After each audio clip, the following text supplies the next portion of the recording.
राहुल गांधी से जुड़ी इस वक्त की बड़ी खबर सामने आ रही है। आपको बता दें कि लोकसभा में नेता प्रतिपक्ष राहुल गांधी को इलाहाबाद हाईकोर्ट से बड़ा झटका लगा है।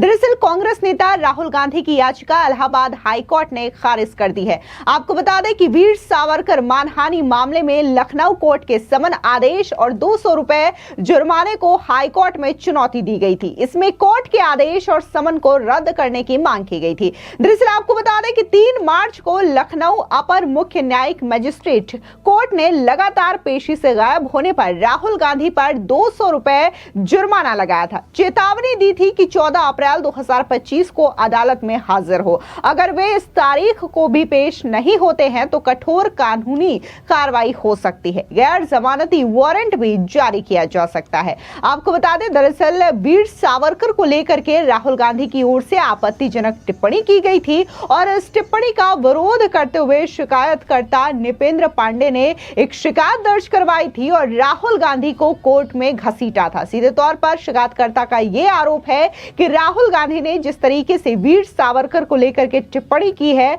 वो समाज में कतई स्वीकार नहीं की जाएगी। आपको बता दें कि यह कोई पहला मामला नहीं है जब राहुल गांधी ने इस तरीके से वीर सावरकर को लेकर के टिप्पणी की हो। इससे पहले उन्होंने गृह मंत्री अमित शाह को लेकर के भी आपत्तिजनक टिप्पणी की थी, जिसका केस ऑलरेडी उन पर चल रहा है। इसके अलावा उन्होंने प्रधानमंत्री नरेंद्र मोदी पर भी टिप्पणी की थी, उनकी जाति को लेकर के टिप्पणी की थी, जिस पर भी राहुल गांधी नपे हुए हैं। उनके मामले में भी केस चल रहा है। इस बीच अगर हम बात वीर सावरकर मानहानि मामले की करें तो शिकायतकर्ता निपेंद्र पांडे के मुताबिक राहुल गांधी ने 17 दिसंबर 2022 को महाराष्ट्र के अकोला में आयोजित प्रेस कॉन्फ्रेंस में स्वतंत्रता सेनानी वीर सावरकर पर विवादित बयान दिया था। उन्होंने सावरकर को अंग्रेजों का नौकर और पेंशन लेने वाला कहा था। शिकायतकर्ता ने कहा कि यह बयान समाज में वैमनस्य और घृणा फैलाने की मंशा से दिया गया था। इतना ही नहीं, प्रेस कॉन्फ्रेंस में पहले से तैयार पर्चे भी पत्रकारों के बीच वितरित किए गए थे।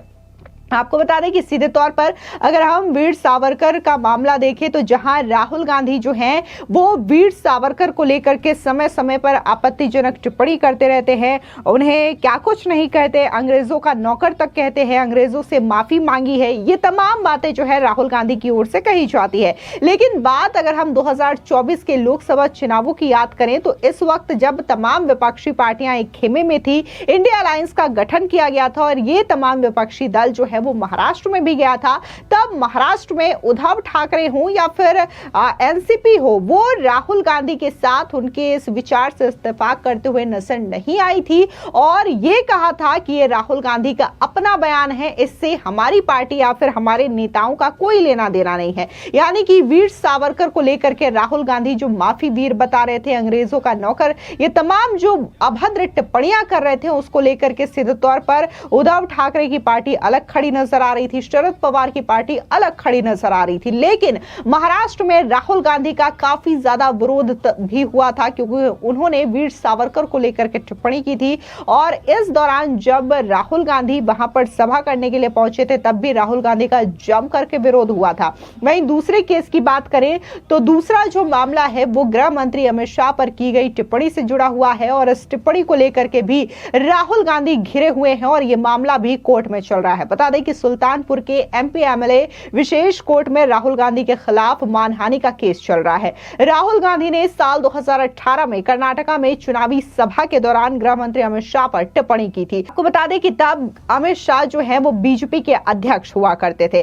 सुल्तानपुर के बीजेपी नेता ने राहुल गांधी पर केस दर्ज कराया था। पिछले साल फरवरी में राहुल गांधी को कोर्ट से जमानत मिली थी। जुलाई में राहुल गांधी ने कोर्ट में अपना बयान भी दर्ज करवाया था। इस मामले में गुरुवार को वादी की तरफ से गवाह पेश नहीं होने के कारण सुनवाई नहीं हो सकी। अदालत ने सुनवाई के लिए अगली तारीख 15 अप्रैल तय की है। बता दें, मिली जानकारी के मुताबिक राहुल गांधी के वकील काशी प्रसाद शुक्ला ने बताया कि कांग्रेस के पूर्व अध्यक्ष से संबंधित मामले में सुनवाई होनी थी, लेकिन वादी की ओर से गवाह पेश न होने पर आगे की कार्रवाई नहीं हो सकी। उन्होंने बताया कि इस पर अदालत ने सुनवाई के लिए अगली तारीख 15 अप्रैल तय की है। वहीं अगर पिछली सुनवाई की बात करें तो पिछली सुनवाई 20 मार्च को की गई थी। शुक्ला ने बताया कि बीजेपी नेता विजय मिश्रा ने साल 2018 के कर्नाटक विधानसभा चुनाव के दौरान राहुल गांधी द्वारा गृह मंत्री अमित शाह के प्रति कथित तौर पर अभद्र टिप्पणी किए जाने को लेकर के मानहानि का वाद दायर किया था। वकील ने बताया कि 5 साल की कानूनी प्रक्रिया के बाद दिसंबर 2023 में अदालत ने राहुल गांधी के खिलाफ वारंट भी जारी किया था और कांग्रेस नेता ने फरवरी 2024 में अदालत में आत्मसमर्पण किया था। उनके मुताबिक इसके बाद विशेष मैजिस्ट्रेट ने राहुल को 25-25 हजार रुपए के 2 मुचलके पर जमानत दी थी। शुक्ला ने बताया कि राहुल गांधी ने पिछले साल 26 जुलाई को अदालत में अपना बयान दर्ज करवाया था, जिसमें उन्होंने खुद को निर्दोष बताते हुए कहा था कि उनके खिलाफ राजनीतिक साजिश की जा रही है। आपको बता दें, दरअसल साल 2018 में कर्नाटक में एक रैली के दौरान राहुल गांधी ने यह कहा था कि मैं नहीं चाहूंगा कि मेरी पार्टी का अध्यक्ष हत्यारा हो। दरअसल उन्होंने सीधे तौर पर गृह मंत्री अमित शाह को टारगेट किया था, क्योंकि गृह मंत्री अमित शाह तब बीजेपी के अध्यक्ष हुआ करते थे और जिस तरीके से उन्होंने यह बयान दिया था, इस बयान को लेकर के काफी ज्यादा आपत्ति लोगों की ओर से जताई गई थी और बीजेपी नेता की ओर से शिकायत भी राहुल गांधी के खिलाफ दर्ज करवाई गई। तो ये दो जो मामले हैं, वीर सावरकर से जुड़ा हुआ मानहानि का केस या फिर गृह मंत्री अमित शाह से जुड़ा मानहानि का केस, वो दोनों ही राहुल गांधी के खिलाफ चल रहा है और राहुल गांधी जो है वो कोर्ट में लगातार मुसीबत से घिरे हुए हैं। इसके अलावा आपको बता दें कि बिहार में भी राहुल गांधी के खिलाफ एक केस चल रहा था, जहां पर उन्होंने प्रधानमंत्री मोदी को टारगेट करते हुए मोदी समुदाय को आपत्तिजनक बातें कही थी, जिसको लेकर के तमाम जो मोदी समुदाय के लोग हैं उन्होंने राहुल गांधी के खिलाफ रोष जताया था और राहुल गांधी के खिलाफ यह मामला कोर्ट में पहुंचा था। हालांकि जिस तरीके से उन्होंने ये टिप्पणी की थी, उसके बाद उनकी मुश्किलें भी काफी ज्यादा बढ़ गई थी। न सिर्फ उन्होंने प्रधानमंत्री मोदी पर टिप्पणी की थी, बल्कि उन्होंने मोदी समुदाय पर भी टिप्पणी की थी, जिसकी वजह से बकायदा कोर्ट की ओर से उन्हें सजा भी सुनाई गई थी, लेकिन उन्हें जमानत भी मिल गई थी और वो जेल नहीं जा पाए थे।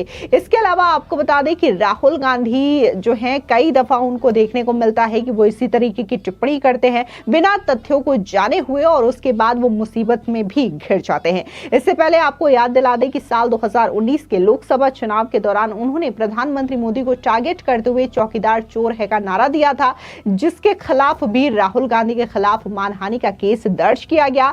इसके अलावा उन्होंने ये भी कहा था कि जो राफेल डील हुई है उसमें कैसे मोदी सरकार को एक कट मनी मिली है और ये पूरा का पूरा डील जो है वो घोटाले में तब्दील हुआ है, इसमें करोड़ों रुपए का घोटाला हुआ है। यानी कि राफेल डील को लेकर के साफ तौर से उन्होंने मोदी सरकार को टारगेट किया था। हालांकि इस मामले को लेकर के काफी ज्यादा जो केस है वो चला था कोर्ट में और अंत में राहुल गांधी की ओर से कोई सबूत या फिर कोई तथ्य वो कोर्ट में पेश नहीं कर पाते, जिसके बाद इस मामले को लेकर के सीधे तौर पर यह साबित नहीं हो पाता कि राफेल डील में कोई घोटाला हुआ है या नहीं हुआ है। लेकिन हाँ, राहुल गांधी को इस मामले को लेकर के माफी जरूर मांगनी पड़ी थी और उन्होंने बकायदा कोर्ट में लिखित में माफी मांगी थी कि उन्होंने कैसे राफेल डील को लेकर के लोगों को गुमराह करने का प्रयास किया और गलत इंफॉर्मेशन जो है वो लोगों को साझा की थी। तो कई सारे ऐसे मामले हैं जिसको लेकर के राहुल गांधी लगातार घिरते रहे हैं और ये मामला कोर्ट तक भी पहुंचता रहा है। बकायदा कोर्ट ने उन्हें सजा भी दी है, लेकिन इसके बावजूद राहुल गांधी में कोई सुधार देखने को नहीं मिलता और वो हर वक्त रैली हो या फिर संसद हो, इस तरीके की भाषण या फिर इस तरीके की बयानबाजी करते रहते हैं। फिलहाल इस पूरी खबर पर आपकी क्या राय है, कमेंट सेक्शन में जरूर बताएं। धन्यवाद।